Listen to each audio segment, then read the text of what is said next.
किया। सभी भक्तों को हृदय से धन्यवाद बहुत ही कीर्तन में भाग लेने के लिए। अभी हम लोग मंगलाचरण करते हैं। ओम अज्ञानतिमिरान्धस्य ज्ञानांजन शलाकया चक्षुरुन्मीलितं येन तस्मै श्री गुरुवे नमः। श्री चैतन्य मनोभीष्टं स्थापितं येन भूतले स्वयं रूप कदा मह्यं ददाति स्वपदान्तिकं। वन्देऽहं श्री गुरु श्रीयुतपथकमलं श्री गुरु वैष्णवांच च श्री रूपं साग्र जातं सहगण रघुनाथं वितं तं सजीवं स्वाधेतं सावधूतं परिजं सहितं कृष्ण चैतन्य देवं श्री राधा कृष्ण पादान सहगण ललिता श्री विशाखावितांत च नम ओम विष्णु पादाय कृष्ण पृष्ठाय भूतले श्रीमते भक्ति वेदांत स्वामिन इति नामिने। नमस्ते सारस्वती देवे गौरवाणी प्रचारिणे निर्विशेषा शून्यवादी पाश्चात्य देशतारिणे वांछा कल्पतरुभ्यश्च कृपा सिन्धुभ्य एव च पतितानां पावनेभ्यो वैष्णवेभ्यो नमो नमः। नमो महावदान्याय कृष्ण प्रेम प्रदायते कृष्णाय कृष्ण चैतन्य नाम्ने गौरत्पिषे नमः। हे कृष्ण करुणा सिंधु दीन बंधु जगतपते गोपेश गोपिका कांत राधा कांत नमस्तुते। तप्त कांचन गौरांगी राधे बिंदाबनेश्वरी विश्वानुसुते देवी प्रणमामि हरि प्रिये। नीलांचल निवासाय नित्याय परमात्मने बलभद्र सुभद्रायां जगन्नाथाय ते नमः। जय श्री कृष्ण चैतन्य प्रभु नित्यानंद श्री अद्वैत गदाधर श्रीवासादि गौर भक्तबिंद मुखम करोति वाचालम पंगुलंघे गिम यत्कृपातमहं वंदे श्री गुरु मदीन तारिणम परमानंद माधवम श्री चैतन्य ईश्वरं।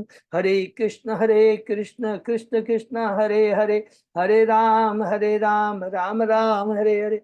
श्री श्री मंगलाचरण की जय। शिला प्रभुपाद की जय। हरे कृष्णा। आज के इस चैतन्य चरितामृत के ऊपर चर्चा में सभी भक्तों का हार्दिक स्वागत है। सभी भक्तों के चरणों में मेरा सादर दंडवत प्रणाम है। राधा माधव राधा गोविंद गुरु आचार्य की असीम कृपा हम भक्तों के ऊपर है कि हम सब लोग भक्त के मिल करके श्री चैतन्य चरितामृत के ऊपर चर्चा कर पा रहे हैं। पूरा तत्व से भरा हुआ स्पेशली आदि लीला पहले अध्याय से लेकर के पूरे 12 अध्याय के अंदर में और उसके अंदर भी स्पेशली पहले अध्याय से लेकर कर करके 7वें अध्याय तक में पूरा तत्व का कृष्ण तत्व माने चैतन्य तत्व, नित्यानंद तत्व, अद्वैताचार्य तत्व और पंच तत्व, इन तत्वों के ऊपर में बहुत डीपली इसमें वर्णन किया जाए जो दूसरी जगह बहुत ही दुर्लभ है।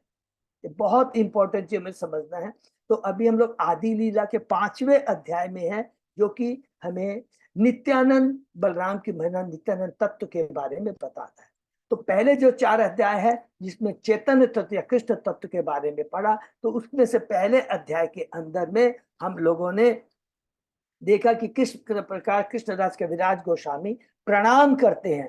किनको प्रणाम करते हैं? वो 6 तत्वों को प्रणाम करते हैं जिनमें गुरु को, भक्त को, ईश्वर को 3, ईश्वर के अवतार 4, भगवान के अंश 5 और 6वां अंतरंगा शक्ति भगवान की अंतरंग 6।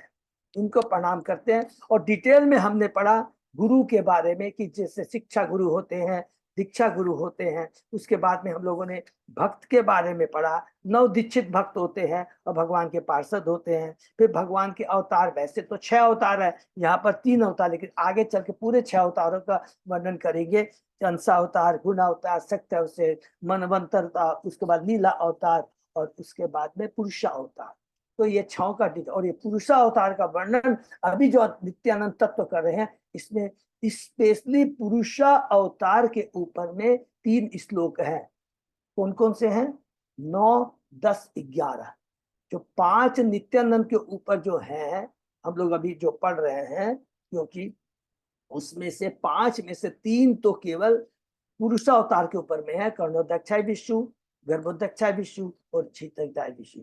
तो वही जो भगवान के अवतार हैं। उसके बाद में हमने पढ़ा भगवान के विग्रह, प्रकाश विग्रह, विलास विग्रह के बारे में पढ़ा। तो रिपीट कर लेते हैं कि कंफ्यूजन हो। जब प्रकाश विग्रह की बात करते हैं तो भगवान जब अपने को विस्तारित करते हैं, प्रकट करते हैं, एक ही रूप होता है भगवान का, जैसे हम लोग ने पढ़ा रासलीला में श्री कृष्ण करोड़ों करोड़ों गोपियों के संग में नृत्य कर रहे हैं, लेकिन सब एक ही कृष्ण है। अपने द्वारका में देखा भगवान श्री कृष्ण 16,108 रानी है, तो एक ही उनका रूप है, तो वह है प्रकाश विग्रह। और विलास विग्रह क्या है कि जब भगवान अपने को विस्तार करते हैं, विस्तार, तो प्रथम विस्तार है बलराम, तो बलराम एक एग्जाम्पल है जो भगवान के विलास विग्रह हैं। क्योंकि हम लोग अभी नित्यानंद के बारे में कर रहे हैं, इसलिए इसको मैंने रिपीट कर दिया। उसके बाद में हमने पढ़ा भगवान की शक्तियों के बारे में। भगवान की मेनली बहुत सारी भगवान की शक्तियां क्या है, यदि हमसे कोई पूछा जाएगा, भगवान की असंख्य शक्तियां हैं। कभी ऐसे नहीं बोलेंगे कि फट से कि भगवान की बहिरंगा शक्ति है तथा अंतरंगा शक्ति, नहीं, ऐसे नहीं बोला। भगवान की बहुत सारी कृपा शक्ति है, दया शक्ति है, प्रेम शक्ति, मतलब बहुत अलग अलग चीज, रूप शक्ति, अलग अलग शक्तियां हैं, लीला शक्ति, ठीक है, अलग अलग बहुत सारे। तो लेकिन भगवान की जो विशेष जो शक्तियां हैं हमने पढ़ा अंतरंगा शक्तियों के अंदर में, वो क्या है, बैकुंठ की रानियां, सॉरी, बैकुंठ की लक्ष्मियां, द्वारका की रानियां और वृंदावन की गोपियां। और इसमें सबसे उच्चतर कौन है, वृंदावन की गोपियां। और वृंदावन की गोपियों में सबसे उच्चतम स्थान किसका है, राधा रानी का, जो भगवान की अलादीनी शक्ति है। और इसको भी हमने बड़े डिटेल में तीसरे अध्याय के अंदर में पढ़ा था, सॉरी चौथे अध्याय के अंदर में हमने पढ़ा था, जब भगवान के प्राकृतिक के आंतरिक कारण क्या है। तो ये सबको समझ में आ गया। ये हुआ पहला अध्याय के अंदर में, ये साधारण नमस्कार। फिर पहले अध्याय के अंदर में विशेष नमस्कार करते हैं, जो कि किसको करते हैं, नित्यानंद प्रभु को और चैतन्य महाप्रभु को विशेष नमस्कार करते हैं। कौन करते हैं, कृष्णराज कविराज गोस्वामी। उसके बाद में दूसरा अध्याय है। ये दूसरा अध्याय जो है बहुत इंपॉर्टेंट, इसलिए देखिए सभी इंपॉर्टेंट है क्योंकि इसमें बहुत तत्व से भरा है। इसके अंदर में जो डिटेल में बता दिया गया है कृष्ण तत्व, और उसी कृष्ण तत्व को बता करके भी कहते हैं वही श्री कृष्ण है जो स्वयं श्री कृष्ण है, इस कलयुग में चैतन्य महाप्रभु के रूप में प्रकट हुए, अवतार प्रकट हुए। तो वो कृष्ण तत्व क्या है, कृष्ण तत्व जो भी हम कहते हैं, ब्रह्म, परमात्मा और भगवान। कृष्ण, अगर हम कहेंगे ब्रह्म, ब्रह्म ज्योति कृष्ण है, परमात्मा कृष्ण है, और साकार रूप में जो गोलोक में भगवान दो हाथों में बंसी रखे, वो भी कृष्ण है। इसीलिए अभी हम लोगों ने देखिए कोरिलेट करते जाएंगे तो बहुत कंसेप्ट क्लियर रहेगा। अभी जैसे 5वें अध्याय में हम लोग जो पढ़ रहे थे, श्लोक नंबर शायद 26, 27, 28 में जो हम लोग डिस्कस कर रहे हैं, तो बहुत ध्यान से हम लोग ने पढ़ा होगा। कहते हैं कि असुर लोग को भी जो मुक्ति मिलती है, तो देवताओं को, भक्तों को भी वैसी मुक्ति मिलती है। तो जब ये बोलेंगे तो हमको कंफ्यूजन हो जाएगा, अरे असुर लोग को जो मुक्ति मिलती है वही देवताओं भक्तों को भी मिलती है। तो इसको बोलने का मतलब यहाँ पर है, कृष्णा कविराज क्या बोलते हैं कि देव जो असुर लोग कहा जाते हैं ब्रह्म ज्योति में जाते हैं, लेकिन भगवान के भक्त कहा जाते हैं वो बैकुंठ में जाते हैं, गुरु। लेकिन ब्रह्म ज्योति क्या है, अब क्वेश्चन आपसे पूछा जाएगा ब्रह्म ज्योति क्या, अरे ब्रह्म ज्योति भी तो भगवान के शरीर से निकलती है, इसीलिए कहा गया है कि वो एक ही जगह जाते हैं। लेकिन फिर उसको अलग से आप लोग को ये तत्व ज्ञान है। तो कोई भी हमसे पूछेगा अरे असुर लोग और भक्त लोग एक ही जगह जाते हैं, तो आप नाम मत बोलिएगा, बोला हाँ ये सही है, लेकिन इसको और अच्छी तरह से समझना दरकार है। क्योंकि असुर लोग भी, मायावादी लोग, असुर लोग, ज्ञानी लोग ब्रह्म ज्योति में जाते हैं, क्योंकि ब्रह्म ज्योति भगवान के शरीर की कांति है, इसीलिए कहा जाता है वो कृष्ण में ही विलीन होता है। कई बोलता है कृष्ण के शरीर में विलीन हो गए, कृष्ण के शरीर, कृष्ण के जो ब्रह्म शरीर से जो ब्रह्म ज्योति निकलती है उसमें विलीन हो गए। अर्थात ब्रह्म ज्योति भी चूंकि कृष्ण से है, इसीलिए कहते हैं वो भी कृष्ण में विलीन हो गए या कृष्ण के पास गए। तो ये बहुत समझने की चीज है। लेकिन अंतर क्या है, ब्रह्म ज्योति भगवान श्री कृष्ण का अल्प ज्ञान है, परमात्मा उससे थोड़ा बढ़ के ज्ञान है, और स्वयं कृष्ण का ज्ञान वो पूर्ण ज्ञान है। तो भगवान श्री कृष्ण को 3 स्टेज में हम समझ सकते हैं, ब्रह्म, परमात्मा, भगवान। इसको इतना डिटेल में समझाया गया है, और इसके अंदर श्लोक सबको याद होंगे। ब्रह्म संहिता से कौन सा, ईश्वर परम कृष्ण सच्चिदानंद विग्रह अनादि आदि गोविंद सर्व कारण कारण। भागवतम से कौन सा श्लोक है, एते चांस कला पुंसा कृष्णस्तु भगवान। और दूसरा कौन सा श्लोक है? वदंती तत्पद तत्व तत्व ज्ञान अद्वयम। तो ये दो श्लोक भागवतम से, एक श्लोक ब्रह्म संहिता से पूरा कृष्ण तत्व को पूरा समझा देता है। और उन तीनों श्लोकों को लेकर के यहाँ कृष्णदास गोस्वामी ने और डिटेल में समझ कर करके भगवान कृष्ण के तत्व को बताया। ये दूसरे अध्याय में। तीसरे अध्याय में भगवान इस भौतिक जगत में आते हैं। अभी हम लोग देखिए बहुत एनालिटिकल स्टडी करके के आगे बढ़ेंगे। हम लोग कहते हैं यदा यदा ही धर्म से गलानी भवति भावता परित्ता नाम साधु ना विनाश चाहिए सुखता। तो भगवान श्री कृष्ण गीता में कहते हैं ना कि मैं जब जब धर्म की हानि होती है, अधर्म की वृद्धि होती है, तो मैं अवतार लेता हूं। तो तुरंत जब हम ये तत्व पढ़ रहे हैं तो यहां से क्या बताता है? स्वयं श्री कृष्ण ये काम नहीं करते। ये धर्म की स्थापना का काम, असुर को मारने का काम कृष्ण नहीं करते। यही चीज अभी हम लोग पढ़ने जा रहे हैं 5वें अध्याय में नित्यानंद तत्व से। ये सारे के सारे जो काम होते हैं न तो कृष्ण करते हैं नंबर 1, न तो नित्यानंद करते हैं नंबर 2। नित्यानंद से नारायण या नारायण से आप देखेंगे कारो दक्षाई विष्णु, तो ये अलग अलग बहुत सारे जो अवतार आते हैं वो ये सारा काम करते हैं। कितना सुंदर तत्व है। लेकिन सारे कृष्ण ही है। यदि हम कहते हैं सूर्य की रोशनी, तो सूर्य की रोशनी क्या कृष्ण से, सूर्य से अलग है क्या? नहीं। सूर्य के बिना सूर्य की रोशनी का अस्तित्व तो नहीं है ना। तो ये चीज समझना है। और यही तत्व ज्ञान हमको यहाँ से मिल रहा है। तो तीसरे अध्याय में कहते हैं भगवान के प्राकट्य के बाह्य कारण। तो बाह्य कारण क्या क्या है? पहला कारण है कि जब कृष्ण भगवान द्वापर युग में वापस चले जाते हैं तो कहा, उन्होंने कहा कि मैंने दिव्य प्रेम का आनंद तो लिया खुद, लेकिन उस दिव्य प्रेम का उद्घाटन नहीं किया। पहला तो ये कारण। दूसरा, कलयुग का समय आ गया था। द्वापर के बाद कौन सा आया? कलयुग आ गया।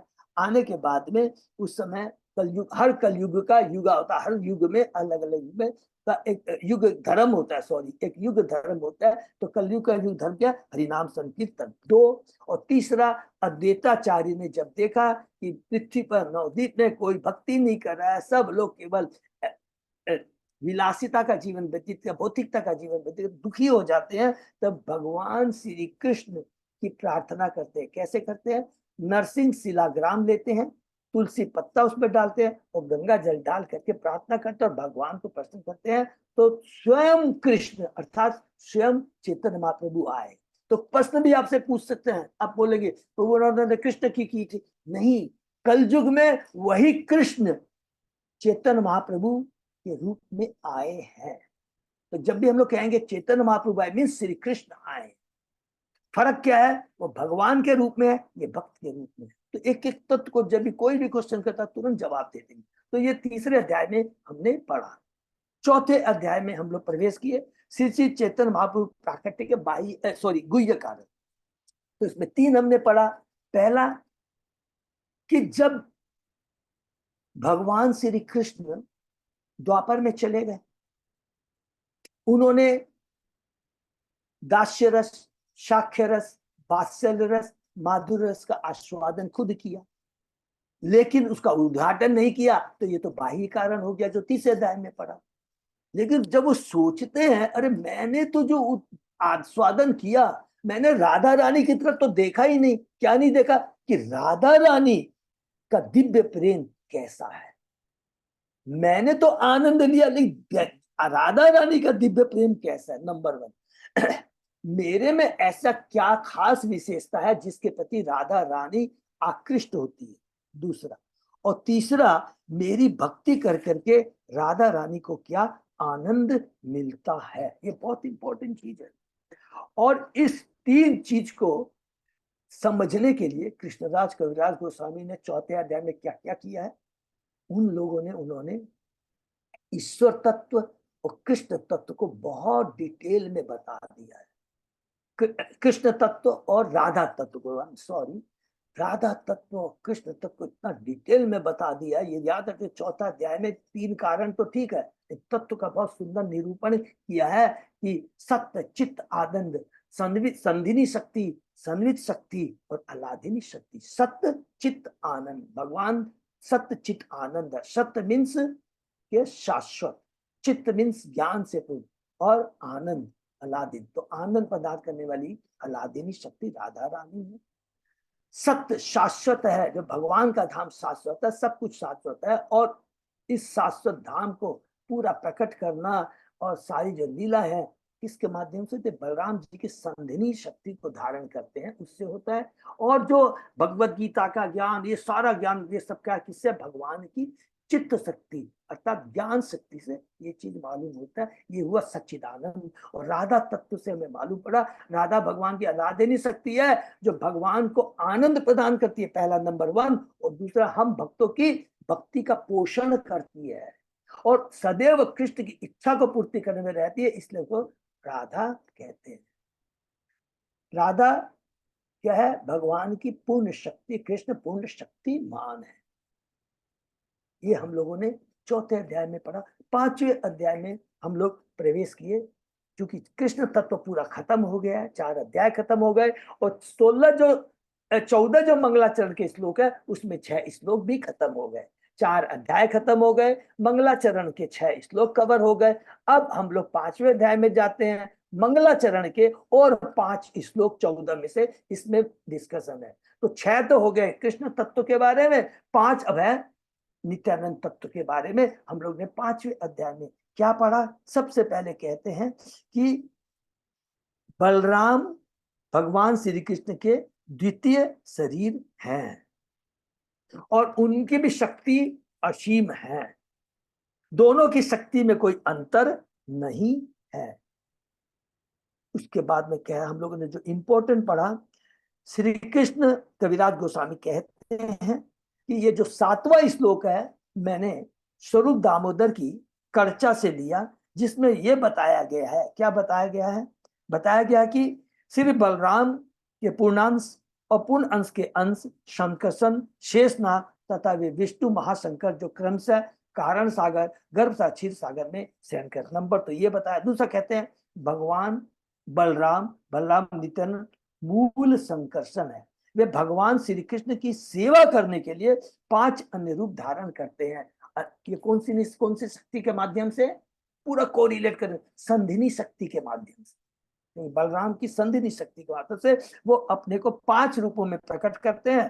पहले जो 4 हैं वो क्या काम करते हैं, सृष्टि का कार्य करते हैं, और 5वां क्या काम करते हैं, भगवान की सेवा करते हैं, भगवान की सारी लीलाओं में मदद करते हैं। तो पहले 4 कौन कौन हुए, महाशंकरसन, कारणोदक्षाई विष्णु, गर्भोदक्षाई विष्णु, क्षीरोदक्षाई विष्णु और अनंत शेष। तो महाशंकरसन से यहाँ क्लियर ही कर दें, महाशंकरसन से कौन निकलते हैं, कारणोदक्षाई विष्णु। कारणोदक्षाई विष्णु अपने को फिर एक्सपांड करते हैं गर्भोदक्षाई विष्णु में, गर्भोदक्षाई विष्णु फिर अपने को क्षीरोदक्षाई विष्णु में करते हैं। तो सबका काम क्या है, सृष्टि का, अर्थात पुरुष अवतार। बस क्लियर हो गया ना, ये पुरुष अवतार का काम है, कारणोदक्षाई विष्णु, क्षीरोदक्षाई, गर्भोदक्षाई, क्षीरोदक्षाई। तो इसमें से प्रथम 4 जगत की सृष्टि का काम करते हैं, और शेष जो है, जो अनंत से कृष्ण की निजी सेवा के लिए उत्तरदायी है। तो इस करके फिर उसके बाद में ये 7वां श्लोक खत्म हो गया। उसके बाद में हमने देखा कि ये जो बलराम है, ये जो कृष्ण है, वो कहाँ रहते हैं, वो कहाँ रहते हैं, परव्योम में रहते हैं। तो तुरंत जैसे परव्योम की बात आती है, पूरी आध्यात्मिक जगत की बात आती है, तो कृष्णदास कविराज गोस्वामी ने पूरा आध्यात्मिक जगत का बहुत सुंदर से वर्णन कर दिया। क्या वर्णन कर दिया कि जो आध्यात्मिक जगत है उसमें जो सर्वोच्च भाग आते वो क्या है, कृष्ण लोक है, जिसके 3 भाग है, द्वारका, मथुरा और गोकुल। गोकुल को हम लोग 4 नाम से पुकारते हैं, ब्रज, गोलोक, श्वेतद्वीप और वृंदावन। तो ये श्वेतद्वीप है ना, 2 जगह है, याद रखेंगे।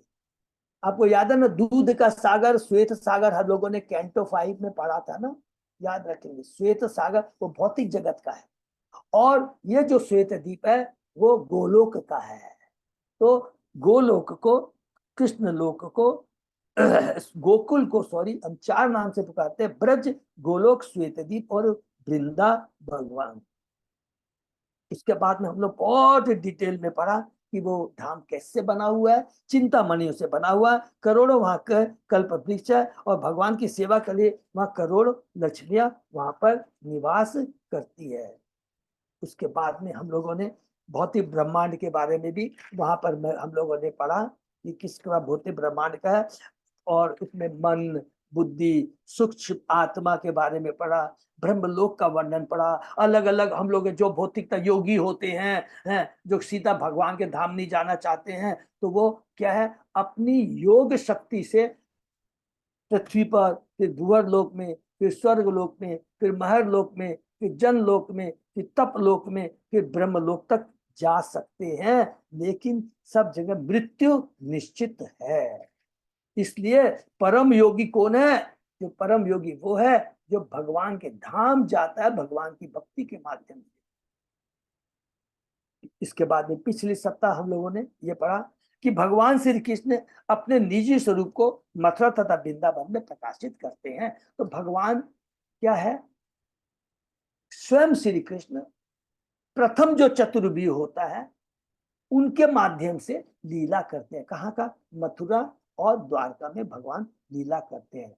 वे चतुर्व्यूह में अपना विस्तार करके नाना प्रकार की लीलाएं करते हैं। तो वासुदेव, शंकरसन, प्रद्युम्न, अनिरुद्ध, ये चार मूल चतुर्भुज रूप है जिनसे अन्य सारे चतुर्भुज प्रकट होते हैं। तो ये पहला चतुर्भुज हो गया। उस चतुर्भुज में जो मूल संकर्षण है उनसे कौन होते हैं? नारायण आते हैं। फिर कहते हैं केवल इन्हीं तीन स्थानों में द्वारका मध्य गोकुल में लीला में भगवान श्री कृष्ण अपने निजी संख्यों के साथ अनंत लीलाएं करते हैं। तो भगवान के जो निजी पार्षद होते हैं, याद होगा ये अभी हम लोग ने पढ़ा नहीं है, द्वारका के अंदर में भी जब भगवान आते हैं तो द्वारका में दो तरह के पार्षद है भगवान के। दो तरह के भक्त है, एक निजी पार्षद है और एक है देवता। तो जब भगवान इस जगह पर अपना लीला करने आते हैं तो दोनों को लेके आते हैं, देवताओं को भी लेके आते हैं, अपने निजी पार्षद को भी लेके आते हैं। और ये जो निजी पार्षद है ना, सब वो कहाँ रहते हैं? द्वारका बैकुंठ में, द्वारका मथुरा में रहते हैं। और ये देवता कहाँ रहते हैं? वो देवलोक में रहते हैं। इसको आगे हम लोग डिस्कस करेंगे। फिर कहते हैं पर व्योम के बैकुंठ लोक में भगवान मूल संकर। तो सबको समझ में आ रहा है ना? पहला चतुर्व्यूह हो गया, मूल संकर्षण, वासुदेव, प्रद्युम्न और नारायण। भगवान श्री कृष्ण स्वयं द्वारका मथुरा में ये चतुर्भुज के माध्यम से लीला करते हैं। फिर मूल संकर्षण से नारायण आते हैं। वो नारायण कहाँ है? बैकुंठ लोक में है। तो बैकुंठ लोक में नारायण रूप में प्रकट होते हैं और नाना प्रकार की लीलाएं करते हैं। और वो जो बैकुंठ लोक में नारायण, उनसे जो संकर्षण निकलता है उनका नाम क्या है? महाशंकर्षण। मूल शंकर महाशंकर्षण, वो में ही महाशंकर यहां से स्टार्ट हो जाएगा। वही महाशंकर से फिर महाविष्णु अर्थात कार्बोदक्षाय विष्णु, गर्भोदक्षाय विष्णु, क्षुद्रक्षाय विष्णु निकलते हैं। फिर कहते हैं, हमने पढ़ा कृष्ण के निजी रूप में केवल दो भुजाएं होती हैं, कृष्ण माने कृष्ण धाम में लोक में, किंतु उनके नारायण रूप में अर्थात बैकुंठ लोक में उनके चार भुजाएं होती है। बहुत सिंपल है, हमको इसमें कोई भी शंख चक्र पद्म गदा, ये सबको मालूम है, इसमें कोई कंफ्यूजन नहीं। तो अभी हम लोग बैकुंठ लोक के प्रथम चतुर्भुज को खत्म कर दिए। अब सेकंड हम लोग आते हैं कि मूल संकर्षण से जो नारायण निकलते हैं कहाँ रहते हैं? बैकुंठ लोक में रहते हैं। और बैकुंठ लोक में उनके चार हाथ होते हैं। और चूंकि अब बैकुंठ लोक से स्टार्ट होगा सृष्टि का काम, कहां से? महाशंकर्षण से। तो इसलिए कहते हैं श्री, भू और नीला, ये जो तीन शक्तियां हैं वो भगवान के चरणों की सेवा करती है। तो श्री का मतलब क्या हुआ? भगवान की वह शक्ति जो ब्रह्मांड का पालन करती है, नंबर 1। भू, ब्रह्मांड का सृजन करती है। नीला, जो भगवान सृष्टि का या दुर्गा, वो सृष्टि का संहार करती है। तो क्या हुआ? सृष्टि का पालन, संहार और संहार, ये तीन शक्तियां हैं श्री, भू, नीला। एकदम संक्षेप में हल्के से पढ़ते जाएंगे, नहीं तो प्रभुपाद जी इतना डिटेल मात्र एकदम घूम जाएगा दिमाग। तो एकदम बहुत सिंपल सबको समझ। उसके बाद में हमने पढ़ा कि जो भगवान के जो भक्त होते हैं उनको भगवान चार तरह की मुक्ति प्रदान करते हैं। क्या क्या है? तो सालोक्य, सामीप्य, साष्टी तथा सारूप्य। तो ये तो सबको क्लियर मालूम है ना। सालोक्य का मतलब एक ही लोक, बहुत सारे लोक होते हैं वैकुंठ में, एक ही लोक के अंदर। सामीप्य मीन्स मैं भगवान के बगल रहना चाहता हूँ। साष्टी मीन्स भगवान के जैसे ऐश्वर्य है वैसे मुझे ऐश्वर्य चाहिए। और सारूप्य मीन्स भगवान का जैसा रूप है, माने विष्णु भगवान का जैसा रूप है वैसा मुझे रूप चाहिए। तो प्रभुपाद जी यहाँ पे बहुत सुंदर चीज बोलते हैं। वो क्या बोलते हैं, मुक्ति दो प्रकार की होती है जो होता है, भगवान ही देते हैं, बिना भगवान के किसी को नहीं। एक तो होता है मुक्ति जो जीव अपने प्रयासों के द्वारा प्राप्त करता है, और दूसरा है जो भक्ति के माध्यम से भगवान प्रदान करता है। तो अपने प्रयास के द्वारा कौन सा हो गया, ज्ञानी लोग होते हैं जो ब्रह्म ज्योति में विलीन होते हैं, वो कोई काम नहीं करते हैं अपने। और उसके अंदर में दूसरे भी जन होते हैं जो ब्रह्म ज्योति में जाते हैं। वो क्या है, भक्ति के माध्यम से नहीं, भक्ति एक अलग चीज हो गया। भक्ति नहीं करते, जस्ट कृष्ण की कृपा के माध्यम से जाते हैं, भक्ति नहीं करते हैं। वो जो होते असुर होते हैं। तो क्या लिखा हम लोगों ने पढ़ा, जितने भी असुर होते हैं, कंस को ले लीजिए, आप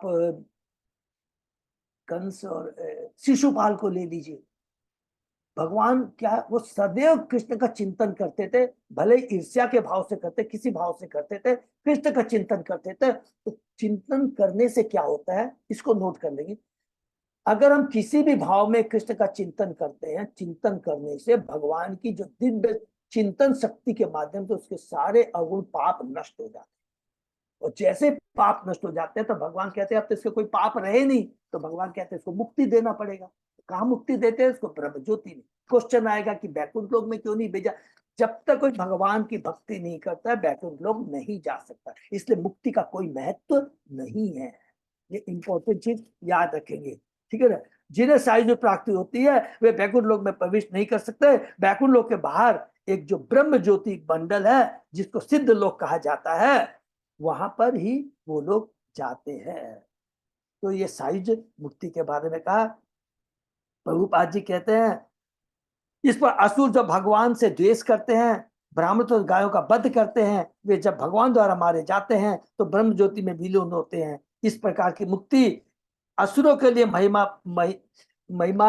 प्रद हो सकती है, किंतु भक्तों के लिए यह नरक के समान है।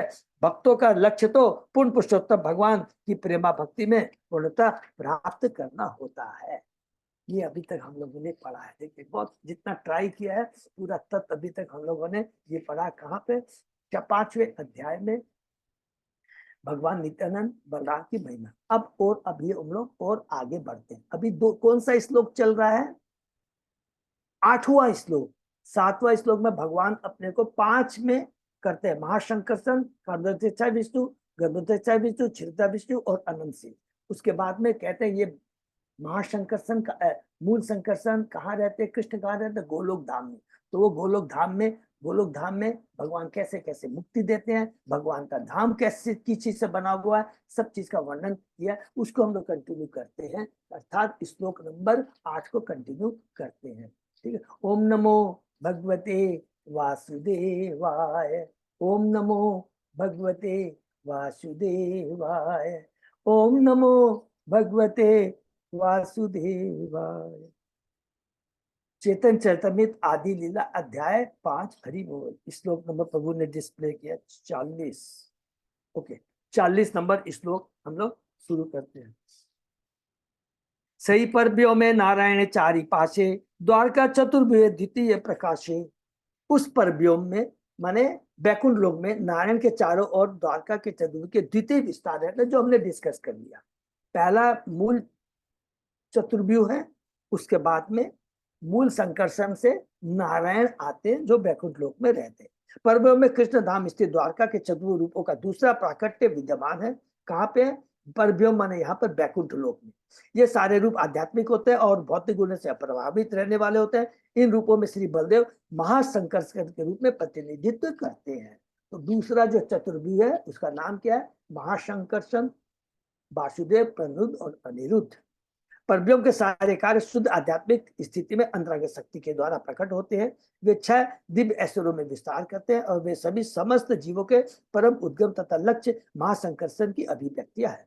आध्यात्मिक स्फुलिंग जिन्हें जीव कहा जाता है, यद्यपि जीव शक्ति नामक तत्व शक्ति से संबंधित होते हैं। किंतु वे भौतिक शक्ति के प्रभाव में रहते हैं। माने हम बद्धजीव के बारे में कहते हैं, हम भी भगवान की क्या है लिखेंगे, दिव्य तटस्था शक्ति है ये भगवान। हम जीव क्या है, भगवान की आध्यात्मिक तटस्था दिव्य शक्ति है।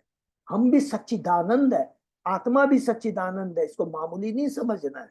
लेकिन दुर्भाग्य की बात क्या है, जब हम भगवान से अलग हो जाते हैं तो भौतिक शक्ति के प्रभाव में आकर हम बद्ध जीव बन जाते हैं। चूंकि ये स्फुलिंग भगवान की अंतरंग बहिरंग शक्ति दोनों से संबंधित रहते हैं, अतः वे तत्वता शक्ति से संबंधित माने जाते हैं। तो तटस्था का सबको मतलब समझ में आ गया कि जीव को भगवान ने अल्प स्वतंत्रता दी है। उस आध्यात्मिक जीव को उस या चाहे तो भगवान से जुड़ सकता है या इस भौतिक जगत में आकर करके फॉल्स झूठा आनंद लेने का प्रयत्न करता है। तो उसके ऊपर निर्भर करता है, इसलिए उसको तटस्था शक्ति कहा गया है।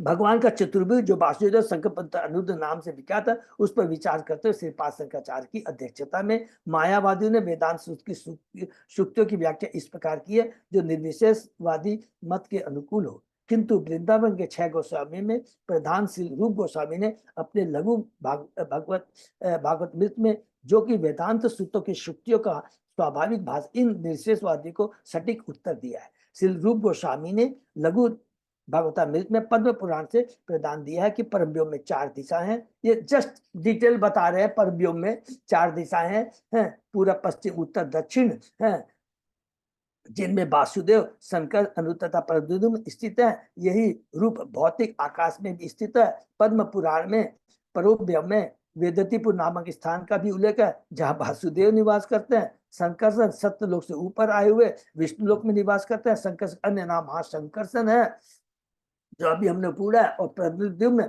द्वारकापुर में निवास करते हैं और अनिरुद्ध क्षीर सागर स्थित श्वेतद्वीप में अनंत शैया के नाम से प्रसिद्ध नित्य शेष शैया का पर शयन करते हैं। ये रूप गोस्वामी बताते हैं मायावादियों को लेकर के।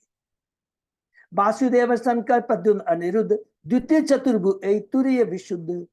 अब इस द्वितीय चतुर्भुज में वासुदेव शंकरसन तो ब्रैकेट में लिख सकते हैं। द्वितीय जैसे हम द्वितीय चतुर्भुज बोलेंगे तो तुरंत वासुदेव ओके, शंकरसन बोलेंगे तो ब्रैकेट में महाशंकरसन लिख लेंगे और पहले चतुर्भुज में जो शंकरसन उनको मूल शंकरसन बोलेंगे।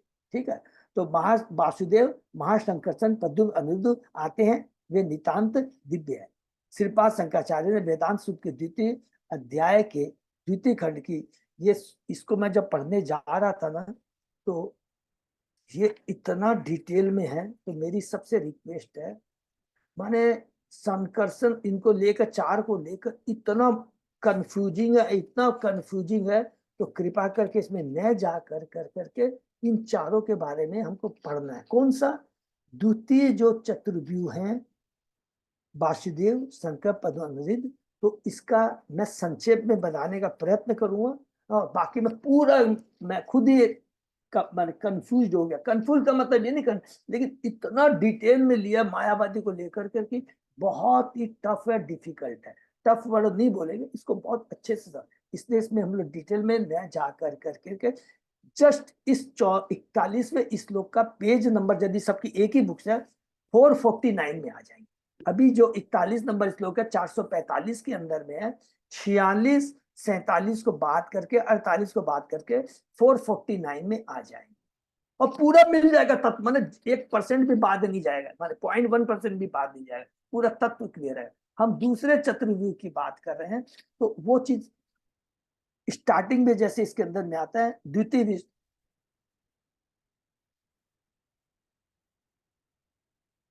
पेज नंबर 449, यस प्लेस 449 में आइए प्रभु, जिसमें लिखा हुआ ऊपर में देखिएगा जैसा कि श्रीमद् भागवत में 4:3:23 में बतलाया गया है। तो ये बहुत इंपॉर्टेंट है, हमने बहुत अच्छे से पढ़ा था जब भगवान शिव, जब याद है ना हम लोगों ने पढ़ा था कि भगवान शिव जो है वो ने बताते हैं, वो क्या कहा था वासुदेव के बारे में, क्या बताया था सबको याद है? भय वासुदेव, भगवान कृष्ण वासुदेव हमारी कलुषित चेतना को शुद्ध कीजिए। तो वासुदेव क्या है? हमारी कलुषित चेतना को शुद्ध करते।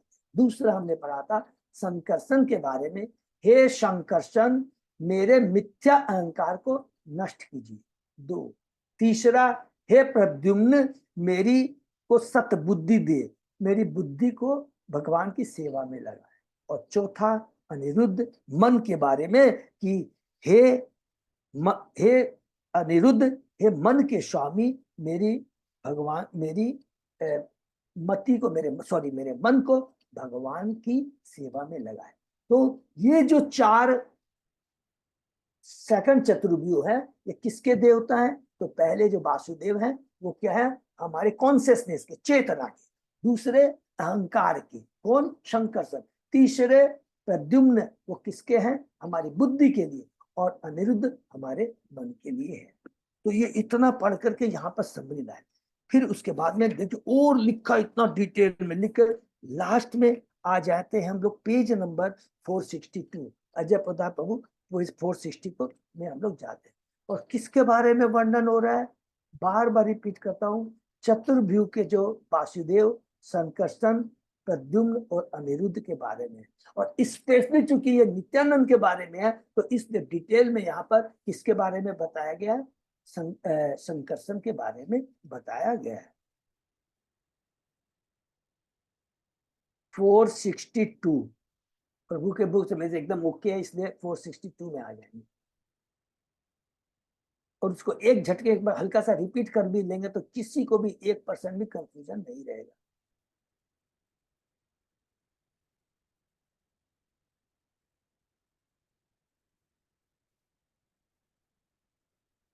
यस, थैंक यू प्रभु। तो इसके तीसरे पैराग्राफ, मूल चतुर्व्यूह अर्थात कृष्ण, मूल चतुर्व्यूह अर्थात कृष्ण तीसरा है। सबको क्लियर है ना? तो संकर्षण को सामान्य जीव सिद्ध करने के शंकराचार्य के तर्कों से विस्तृत खंडन के लिए श्रीमत सुदर्शनाचार्य कृत श्रुत प्रकाशिता नामक भाष्य का संदर्भ लिया जा सकता। बहुत अलग अलग संदर्भ में संकर्षण को स्थापित करने के लिए, माने संकर्षण के तत्व माने बलराम तत्व को स्थापित करे। तो यहाँ पर लिखा है इस पैराग्राफ में, मूल चतुर्व्यूह। देखिए सबको क्लियर है ना? कोई अजय प्रभु की बहुत बड़ी कृपा, एकदम सुंदर से दे दिया। मूल चतुर्भुज अर्थात कृष्ण, बलदेव, प्रद्युम्न, अनिरुद्ध का विस्तार एक अन्य चतुर्भुज के रूप में होता है, अर्थात सेकंड चतुर्भुज, जो परव्योम में बैकुंठ लोक में विद्यमान है, जिनको हम क्या क्या बोलते हैं? फिर से रिपीट करेंगे, चाहे 3 बार रिपीट करना पड़े। मूल संकर्षण से आते हैं नारायण, नारायण से जो दूसरा चतुर्भुज आता है, एक अन्य चतुर्भुज एक दूसरा चतुर्भुज रूप में होता है, जो परव्योम में कहा रहता है? नारायण से, जो कि बैकुंठ लोक में रहता है। क्या नाम है? सब लोग रिपीट कर सकते हैं, महाशंकर।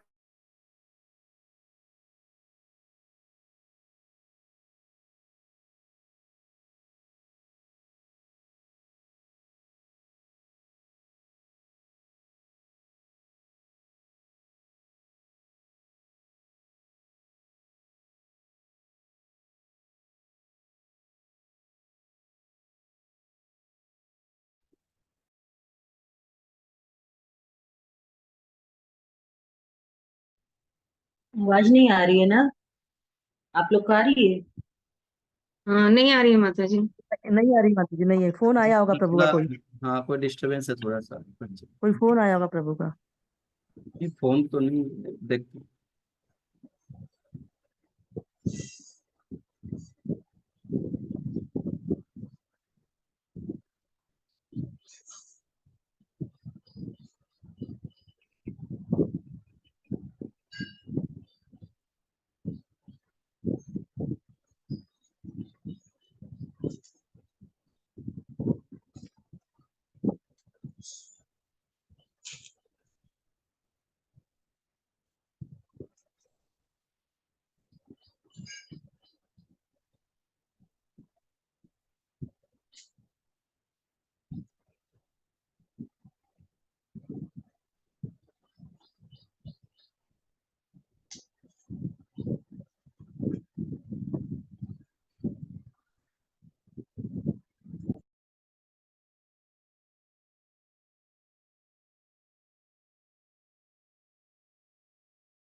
हरि बोल।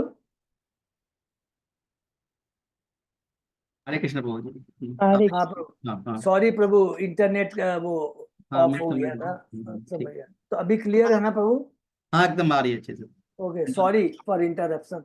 तो यहाँ पर कर रहे हैं द्वितीय चरण में संकर्षण न केवल बलराम को प्रतिनिधित्व कर, प्लीज यहाँ से एकदम आगे आएंगे। पूरा संकर्षण के बारे में बताने के बाद में पहला चतुर्भुज का बताया, फिर दूसरा चतुर्भुज में आकर के कहते हैं कि ये जो दूसरा चतुर्भुज में जो कि संकर्षण है, जिनको महासंकर्षण कहते हैं, यही महासंकर्षण किसका प्रतिनिधित्व करता है? बलराम को प्रतिनिधित्व करता है, नंबर 1। और क्या कहता है? यही महासंकर्षण कारण सागर का आदि कारण भी है, जहाँ कांडाध्यक्ष विष्णु शयन करते हैं और जिनकी श्वास से असंख्य ब्रह्मांडों के बीच निकलते रहते हैं। तो पूरा कोरिलेशन सबको समझ में आ गया। मूल संकर्षण जो कि कहाँ रहते हैं? द्वारका के अंदर में रहते हैं। और वहां पर द्वारका मथुरा में स्वयं श्री कृष्ण जो कि गोलोक में गोकुल में रहते हैं, अपनी अलग अलग लीलाएं ये द्वारका और मथुरा में करते हैं। फिर उस द्वारका के जो मूल संकर्षण रहते हैं, उनसे नारायण आते हैं। वो कहाँ रहते हैं? वैकुंठ लोक में रहते हैं, गोलोक में नहीं। फिर वो नारायण से एक दूसरा चतुर्भुज आता है, जिनका नाम है महाशंकर्षण, वासुदेव, प्रद्युम्न और अनिरुद्ध। उन महाशंकर्षण से कारण दक्षाय विष्णु, गर्भदक्षाय विष्णु और छिद्रसाय विष्णु आते हैं। तो मेरे को आशा है कि सबको एकदम क्रिस्टल क्लीन हो गया होगा। अब आगे बढ़ते हैं। पर व्योम में शुद्ध सत्व नामक आध्यात्मिक से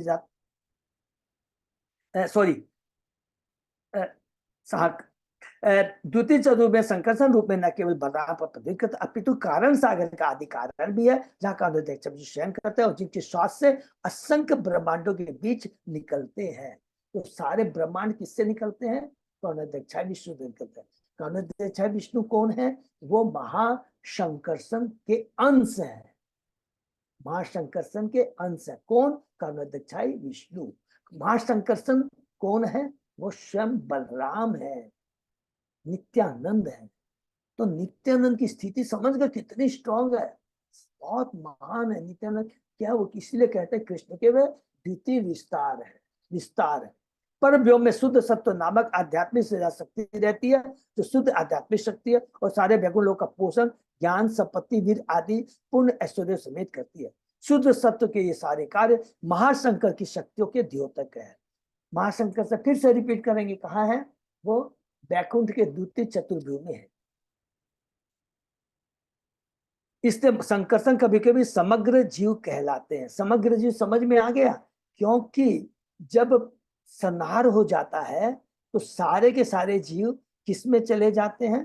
कारणोदक्षाय विष्णु में चले जाते हैं। और कारणोदक्षाय विष्णु कौन है? जो कि माँ विष्णु के महाशंकर्षण के अंश है। वेरी क्रिस्टल ट्यून, करा भी कंफ्यूज। इसलिए कहते हैं कि इसलिए संकर्षण कभी कभी समग्र जीव कहे जाते हैं, अर्थात वो जो कि समग्र जीव को संहार के बाद अपने अंदर धारण करते हैं। आध्यात्मिक स्फुलिंग के रूप में सारे जीवों में भौतिक प्रकृति के सानिध्य में निष्क्रिय बने रहने की प्रवृत्ति होती है। जिस प्रकार आग के स्फुलिंग में आग के बाहर निकलने पर तुरंत बुझ जाने की प्रवृत्ति होती है, किंतु जीव का आध्यात्मिक स्वभाव परम पुरुष की संगति में रहकर फिर से प्रज्वलित किया जा सकता है। क्योंकि जीव कभी पदार्थ में तो कभी आत्मा पर प्रकट होता है, इसलिए जीव भगवान की तटस्था शक्ति कहलाता है। ये हम पहले भी, तो यदि हमसे कोई पूछता है कि तटस्था शक्ति का मतलब क्या हुआ, तो हम बहुत क्रिस्टल क्लीन समझ सकते हैं कि जो जीव भगवान का शाश्वत अंश है, ममे वांसे जीव लोक के जीव भूत सनातन है, वो चाहे तो भौतिक जगत में भी रह सकता है, आध्यात्मिक जगत में जा सकता है। एकमात्र भगवान ने मनुष्य को वो उच्च कोटि की चेतना दी जिसके माध्यम से वह निर्णय ले सकता है। लेकिन वो जो निर्णय स्वतंत्रता है वो अर्थ स्वतंत्रता है, ये हमेशा याद रखेंगे।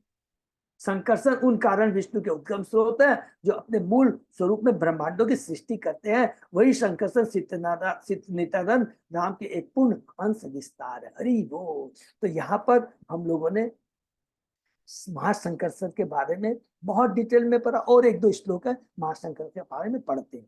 ताह जे राम मेरे रूप महाशंकर्षण, चित्त शक्ति आसक्ति हो कारण है कारण। वहां पर परव्यों में बलराम के साकार स्वरूप जो महाशंकर्षण कहलाते हैं, आध्यात्मिक शक्ति के आश्रय हैं। वे मूल कारण अर्थात समस्त कारणों के कारण हैं।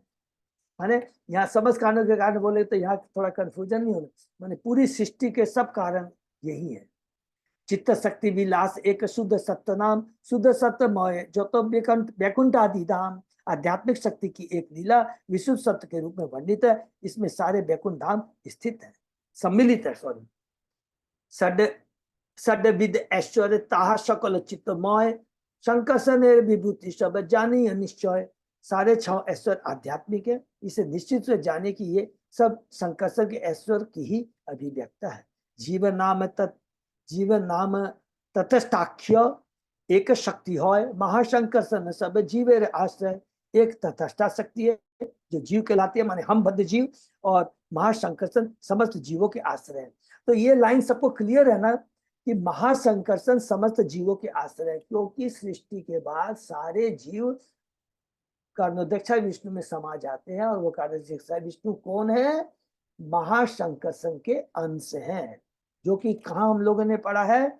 श्लोक नंबर 41 में लास्ट प्रभु के वही शंकर क्या शंकरसन उन कारण विष्णु के उद्गम सोता जो अपने मूल स्वरूप में ब्रह्मांडों की सृष्टि करते हैं। जहा हेते विश्वोत्पत्ति जहा ते प्रलय, सही पुरुष है शंकरसन समाश्रय। शंकरसन पुरुष के मूल आश्रय है, माने पुरुष माने यहाँ पर पुरुषावतार लिख देंगे या तो 3 पुरुष है ना, कर्णोदक्ष विष्णु गर्दक्ष। तो ये जो शंकरसन है, महाशंकरसन पुरुष के मूल आश्रय, जिनसे यह जगत उत्पन्न होता है और जिनसे यह विलीन हो जाता है, अर्थात कर्णोदक्ष विष्णु। सर्वाश्रय सर्वाश्रय सर्व अद्भुत ऐश्वर्य अपार, अनंत कहिते नारे महिमा जहार। वे शंकरसन सबके आश्रय हैं, वे हर प्रकार के से अद्भुत है और उनका ऐश्वर्य अपार है, यहाँ तक कि अनंत भी उनकी महिमा का वर्णन नहीं कर सकते। तुरीय विशुद्ध सत्य शंकरसन नाम, 30,000 अंश से नित्यानंद राम हरि बोल। वे दिव्य शुद्ध सत्य शंकरसन नित्यानंद बलराम के अंश अवतार हैं। तो क्लियर है, बलराम के अंश अवतार है। कृष्ण से बलराम, बलराम से मूल शंकरसन, मूल शंकरसन से नारायण, नारायण से महाशंकरसन, महाशंकरसन से कर्णोदक्ष विष्णु, उनसे गर्भोदक्ष विष्णु, उनसे क्षीरोदक्ष विष्णु। इसलिए क्लियर कहा दिया कि जो भी शंकरसन है, चाहे मूल शंकरसन बोल लीजिए, महाशंकरसन बोल लीजिए, नारायण वो सब कुछ वो बलराम के अंश विस्तार है। अष्टम श्लोक कैल संक्षेप विवरण, नवन श्लोक अर्थ सुन दिया मन। कहते हैं कृष्णराज कविराज गोस्वामी कि 8वें श्लोक का मैंने संक्षेप में वर्णन किया है। सोचिए, इतना एक श्लोक में तो दिमाग खराब हो जा रहा है। वो ये कह रहे कि मैंने अभी तो खाली संक्षेप में वर्णन किया है। किसका 8वें श्लोक में सबको याद है किसका वर्णन है? भगवान के धाम का, जो चिन्मय मणियों से बना हुआ है, चिन्मय जो भी ज्वेल से बना हुआ है, उनके अंदर में अलग अलग लोक हैं। कृष्ण लोक, द्वारका, मथुरा, उसी के अंदर में विष्णु लोक है, उसी के अंदर में हमारे 2 चतुर्व्यूह हैं। प्रथम चतुर्व्यूह ज्योति चतुर्व्यूह, और उन 2 चतुर्व्यूह के अंदर में मूल शंकरसन है और जो महाशंकरसन है, उनके बारे में कहते हैं कि इनका मैंने अभी संक्षेप में वर्णन किया। अब कृपा करके ध्यानपूर्वक से 9वें श्लोक की व्याख्या सुनिए। तो 9वां श्लोक मैंने शुरू में कह दिया था, अब किसके 9वां 10वां 11 किसके बारे में बताएगा? कर्णोदक्ष विष्णु, गर्भोदक्ष विष्णु और क्षीरोदक्ष विष्णु। तो ये 5 श्लोक हमने कितना आराम से इजीली वे में संक्षेप में समझ लिया है, ठीक है ना। तो अब हम लोग 9वां श्लोक अर्थात नित्यानंद के जो 5 श्लोक में, उसमें से ये 3रा श्लोक के बारे में पढ़ रहे हैं, जो कि कृष्ण बता रहे हैं। माया भरता अजदंड संग आश्रय अंग, सेते साक्षात कारण अमोधि मध्य, यश्य एक अंश श्री पुमान आदि देव, तम श्री नित्यानंद रामम प्रपद्ये। मैं श्री नित्यानंद राम के चरणों में पूर्ण दंडवत प्रणाम अर्पित करता हूँ, जिनके अंश रूप कारण सागर में लेटे हुए कर्णोदक्ष विष्णु आदि पुरुष है, माया के पति है और समस्त ब्रह्मांडों के आश्रय है। एक वर्ड बहुत क्लियर है, समस्त ब्रह्मांडों के आश्रय है। क्यों बोला? क्योंकि कर्णोदक्ष विष्णु सभी ब्रह्मांडों की परमात्मा आत्मा है। क्योंकि उन्हीं के श्वास से, उन्हीं के रोम से असंख्य ब्रह्मांड निकलते हैं। माथा खराब हो जाता है। माने भगवान श्री कृष्ण के विस्तार है नित्यानंद, नित्यानंद से मूल संकर्षण, मूल संकर्षण से महासंकर्षण, उन महासंकर्षण जो कारणोदक्षाई विष्णु निकलते हैं, उनकी क्वालिटी देखिए। उन कारणोदक्षाई विष्णु से करोड़ों अरबों जितने भी ब्रह्मांड निकलते हैं उनसे निकलते हैं। और एक एक ब्रह्मांड के बारे में जिसमें 14 भुवन होते हैं, जो कि हम लोगों ने कैंटो 5 के 16, 17, 18, 19, 20, 21 इस डिटेल में हमने पढ़ा था। सबको याद है ना? एक ब्रह्मांड के अंदर में 14 भुवन होते हैं, पृथ्वीलोक है, पृथ्वीलोक के अंदर में भी हम लोगों ने पढ़ा था 7 द्वीप हैं, 7 द्वीप में जम्बू द्वीप एक है, जम्बू द्वीप में 9 वर्ष हैं, उसके बाद में अलग अलग और 6 द्वीप हैं, अलग अलग सागर से घिरे हुए हैं, जिसमें से एक सागर कौन सा है? क्षीर सागर है। वो भौतिक जगत का क्षीर सागर है, दूध का सागर है। तो दिमाग घूम जाता है। प्रभु जी इसको नेक्स्ट क्लास में करेंगे, लंबा है तो थोड़ा। लंबा है क्या प्रभु? हाँ, इसका तात्पर्य अगर पूरा पढ़ना है तो टाइम लगेगा। इसका प्रभु मैं पढ़ लूंगा तब बताऊंगा इसका तात्पर्य है कि पढ़ना कि या संक्षेप में होगा तो मैं ले लूंगा। ठीक है, थैंक यू सो मच प्रभु। तो आशा करता हूँ बहुत ही इंपॉर्टेंट है, आगे बढ़ना नहीं है, तत्व है। तो ये तत्व के बारे में सबको समझ में आ गया होगा। अगर किसी का कोई प्रश्न तो पूछ सकता है, लेकिन मैंने प्रयत्न किया है कि बहुत इजी तरीके से इसको हम लोग डिटेल में समझने का। ठीक है ना? तो ये बलराम तत्व बहुत ही बड़ा दिव्य तत्व है। कृष्ण तत्व को बहुत अच्छे से समझा, और बलराम तत्व भी हम बहुत अच्छे से ऑलरेडी समझ चुके हैं, क्योंकि हमने समझ लिया क्या? बलराम जो है कृष्ण के विस्तार है, द्वितीय शरीर है। पहला तो स्टेप 1। दूसरा, ये जो बलराम है, ये जो बलराम है कौन है? ये मूल संकर्षण है। ये जो मूल संकर्षण से ही सारे कार्य होते हैं। क्यों बोलेंगे इसका मतलब? इसका मतलब भगवान श्री कृष्ण अपने गोलोक वृंदावन को छोड़ करके कहीं नहीं जाते हैं। उसके वहीं पर वो अपनी लीलाएं करते हैं द्वारका मथुरा में, और उसके आगे का सारा काम जो मूल संकर्षण करते हैं, वो मूल संकर्षण जिनसे नारायण आते हैं, नारायण से महासंकर्षण आते हैं, महासंकर्षण के अभी हम जो पढ़ने जा रहे हैं कर्णोदक्षाई विष्णु आते हैं। इसका वर्णन हम लोग नेक्स्ट क्लास में करेंगे। ठीक है ना? तो बहुत चेष्टा किया रिपीट करेगा, मेरे ख्याल से कोई कंफ्यूजन होगा। आज वाला टॉपिक कल फिर से पूरा समझना होगा, एक बार में नहीं समझ में आ रहा है ये। ठीक है, उसको फिर से रिपीट करेंगे। तो कोई बात नहीं, हम लोग रिपीट करते हैं बहुत, लेकिन बहुत ही साइंटिफिक, बहुत ही तत्व। इसीलिए कहते हैं कि ये अब मैं कभी कभी सोचता हूँ कृष्णराज कविराज गोस्वामी, तो आज एक चीज याद रखेंगे अपने लोग, आज शपथ लेते हैं कि जब भी भगवान के बारे में सुनना भक्तों के सामने है, भगवान के भक्तों की बहुत बड़ी कृपा होती है। सोचिए कृष्णराज कविराज गोस्वामी 90 साल के हैं और इतना बड़ा लिख रहे हैं कृष्ण तत्व, और जिसको भक्ति सिद्धांत सरस्वती ठाकुर ने पीएचडी कोर्स का है, पीएचडी कोर्स है ये, 90 साल की उम्र में, बिना भगवान की कृपा के। ये भगवान के शक्त्यावेश अवतार है। सेम चीज प्रभुपाद जी के बारे में, शक्त्यावेश अवतार है। और प्रभुपाद जी के जो शिष्य हैं, तो अच्छा हुआ भी मैं बोलते बोलते कि हम सब लोग मिल करके सबको मालूम पड़ा कि नहीं, हिज होलीनेस गोपाल कृष्ण स्वामी महाराज इस भौतिक जगत में अब नहीं रहे। कल वो अपने धाम चले गए, प्रभुपाद जी की लीला में प्रवेश कर गए उनको, और दूसरे ब्रह्मांड में जा करके हरिनाम का प्रचार करने के।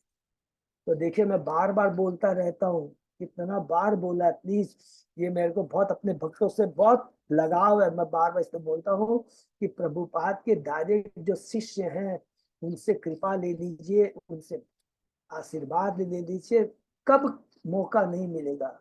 अब देखिए वो दीक्षा देने वाले थे गोपाल कृष्ण महाराज, लेकिन वो कब कब अप्रकट हो जाएंगे कोई नहीं जानता है।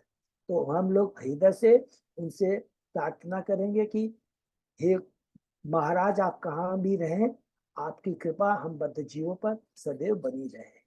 और उनके लिए हरे कृष्ण महामंत्र बोलते एक बार, हरे कृष्ण कृष्ण कृष्ण हरे राम हरे राम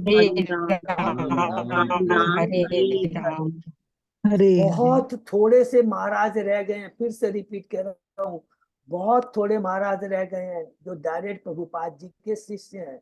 और उन महाराज में भी जो हमारे से इंटरएक्शन है वो भी बहुत कम रह गए, ये भी खुल के बता रहा हूँ। तो कृपा करके समय अभी भी है, इंतजार मत कीजिए, मत कीजिए। और इसी को ध्यान रखते अजय प्रभु, मैं एक मिनट और लूंगा। तो जो भी इस बार रथ यात्रा में दीक्षा लेना चाहते हैं, तो मेरी बहुत हार्दिक इच्छा है कि ऑनलाइन में आधा घंटा मैं लूंगा, क्या क्या वो क्वेश्चन करेंगे, क्या क्या तैयारी करनी है, तो जिसे आपस में डिस्कस कर सके। तो अपनी कोई भी कन्वीनियंट डेट अजय पोदार प्रभु को बता देंगे, वो जो डेट करेंगे मैं उसी डेट में ऑनलाइन कर लूंगा। प्लीज लेट मत कीजिएगा। हाँ? उसके अंदर मैं पूरा अच्छे से मैं भी फॉर्म लेके बैठूंगा, है चाहे हिंदी का हो या बंगला का हो चाहे इंग्लिश का, कोई प्रॉब्लम नहीं है, लेके बैठूंगा कि ये पूरा बंडल है, पहला में क्या करना है, दूसरा तीसरा में क्या करना है। ये तो बहुत सिंपल है, लेकिन उससे इंपॉर्टेंट क्या है, जो 20 क्वेश्चंस के आंसर भी मैंने सबको दिए हैं, जिनको नहीं मिला प्लीज ले लीजिए। नहीं है तो प्लीज सब लोग अपने अपने लीडर से ले लीजिए। और उसके बाद में क्या क्या क्वेश्चन करते हैं, हम सोचते हैं मेरे को सब आ गया, तो फट करके जैसे वो बोलते हैं अभी बता दे रहे 1 मिनट, तो याद भी कर लेंगे। गीता के ऊपर, अच्छा आपने गीता कितनी बार पढ़ी है? अरे हमने 2 बार पढ़ी। अच्छा 2 बार तो पढ़ी है, लिखा भी है कि 2 बार पढ़ना है। फिर पढ़ करके बोल देंगे गीता में जो 18 अध्याय है उनके बारे में खाली शीर्षक बताइए। बोले पढ़ाओ तो सब है, लेकिन शीर्षक याद नहीं है, और बहुत छोटी छोटी चीजें। इसलिए आज ही जो दीक्षा लेने जा रहे हैं, 18 अध्याय, पहला अध्याय है, दूसरा गीता का सार है, तीसरा है कर्म योग, ऐसे कर करके खाली लिख लीजिए या बस सिंपल चीज। फिर उसमें से थोड़ा बहुत पूछेंगे कर्म के बारे में बताइए, अकर्म के बारे में बताइए। नॉर्मली पूछते नहीं है, लेकिन मैंने देखा था पिछली बार भक्तों से पूछ लिया था, तो मैं सोचा कि अभी भक्तों को पहले मैं दूसरा पूछते हैं, मेहंदी पूछेंगे। आपके घर में आपने अपने अल्टर बनाया है कि नहीं? लेकिन जरूरी नहीं है कि विग्रह रखे, आप अल्टर बनाइए और उसमें फोटो रख लीजिए, नहीं फोटो रखने का तरीका मालूम होना चाहिए। ये पूछेंगे कि सबसे ऊपर में राधा गोविंद हो सकते हैं, गौर निताई हो सकते हैं, जो भी आपकी इच्छा हो। सेकंड में हमारा क्या हो सकता है कि गिरिराज धरन का हो सकता है, नरसिंह भगवान का हो। फिर उसके नीचे में गुरु परंपरा हो सकती है, बस। अरे गुरु परंपरा को बोलते हुए पूरा परंपरा का नाम बताइए। आपने अल्टर में रखा गुरु परंपरा, तो जगन्नाथ बाबा से लेकर के प्रभुपाद जी तक, और फिर हम जिनसे दीक्षा ले रहे हैं हिजोनी जय पताका, सब बहुत सिंपल है। मैंने सोचे हम रख लिया, लेकिन उसका ध्यान में रहना चाहिए, गुरु परंपरा का नाम होना चाहिए, सबको याद है ना जगह। तो ये से पढ़ के फिर बोलेंगे गुरु मंत्र बोल दीजिए, गुरु प्रणाम मंत्र बोल दीजिए, सारी आरतियां बोल दीजिए, कोई एक आरती, बहुत सिंपल है, जो हम आपको काम दिया। तो यही चीजें डिस्कस करेंगे। तो अजय पदा वो जब भी कन्वीनियंट हो बता देंगे, 1-2 दिन के अंदर, 2-3 दिन।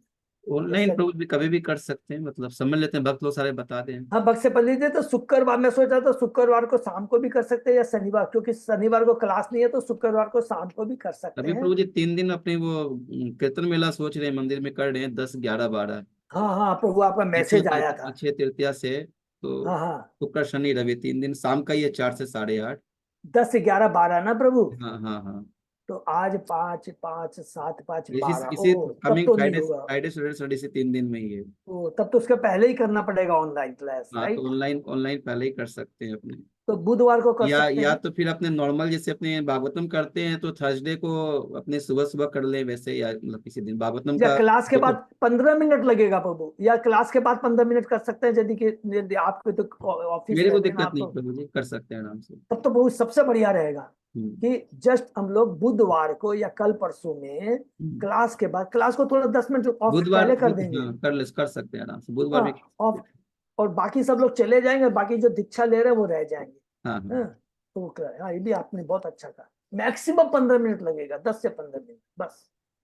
हाँ तो कर। और हरे उसके बाद कृष्णा भी प्रभु जी। उसके बाद भी अगर किसी को नहीं समझ में आएगा ना, तो पर्सनली मेरे को फोन कर करके या अजय प्रताप से पूछ सकते हैं।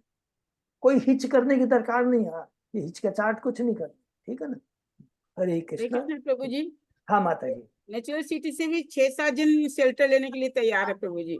हाँ तो माता जी आप प्लीज फटाक से लिस्ट भेजिए, वो तो डेट चली गई। नहीं प्रभु जी, वो आज मैं नाम भेज देती हूँ अजय प्रभु जी के पास सबका, हाँ वो भेजे फॉर्म तो जमा जल्दी कर से देंगे हम लोग का। अजय प्रताप को भेज दीजिए। और उसमें जगन्नाथ कोर कमेटी, क्योंकि 30 तारीख लास्ट डेट थी, मैंने भेज दिया लिस्ट। मैं फिर से एक बार रिक्वेस्ट करता हूँ वो बालक। प्रभु जी सब तैयार ही नहीं हो रहे थे, इसलिए कल प्रभु जी ने सबको समझाया तो सब तैयार हुए। हरी बोल, हरी बोल, अजय प्रताप प्रभु की जय। बहुत बहुत अच्छा लगता है सुन। प्लीज कर लीजिए, प्लीज कर लीजिए। बहुत मैं प्रभु जी कहता हूँ आज नाम भेज देती हूँ मैं सबको। आप सब भेजिए। बाकी जितने भी लीडर है, हमारी श्री रानी देवी जैसे माता, उसके बाद अर्चना माता जी है, अरुण प्रभु है, नीतू माता जी है, अजय प्रताप प्रभु है, सब लोग ऐसे कर दे दीजिए, फिल्टर ले लीजिए।